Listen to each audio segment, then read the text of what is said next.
Ode to the West Wind by Percy Bysshe Shelley. O wild west wind, thou breath of autumn's being, thou from whose unseen presence the leaves dead are driven like ghosts from an enchanter fleeing, yellow and black and pale and hectic red, pestilence-stricken multitudes, O thou who chariotest to their dark wintry bed the winged seeds, where they lie cold and low, each like a corpse within its grave, until thine azure sister of the spring shall blow her clarion over the dreaming earth, and fill,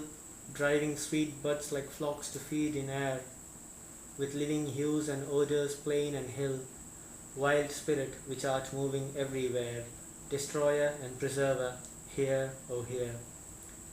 Thou on whose stream, mid the steep sky's commotion, loose clouds like earth's decaying leaves are shed, shook from the tangled boughs of heaven and ocean, angels of rain and lightning, there are spread on the blue surface of thine airy surge, like the bright hair uplifted from the head of some fierce Maenad, even from the dim verge of the horizon to the zenith's height, the locks of the approaching storm. Thou dirge of the dying year, to which this closing night will be the dome of a vast sepulchre, vaulted with all thy congregated might of vapours, from whose solid atmosphere black rain and fire and hail will burst, O hear. Thou who didst waken from his summer dreams the blue Mediterranean, where he lay lulled by the coil of his crystalline streams, beside a pumice isle in Bai's bay, and saw in sleep old palaces and towers, quivering within the waves' intenser day, all overgrown with azure moss and flowers so sweet the sense faints picturing them. Thou for whose path the Atlantic's level powers cleave themselves into chasms, while far below the sea blooms and the oozy winds which wear the sapless foliage of the ocean know thy voice and suddenly grow grey with fear and tremble and despoil themselves, O hear.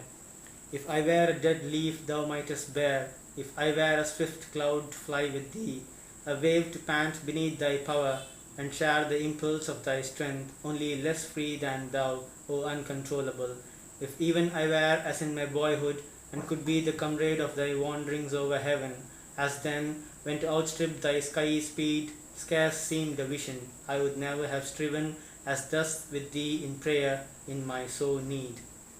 O lift me as a wave, a leaf, a cloud, I fall upon the thorns of life, I bleed.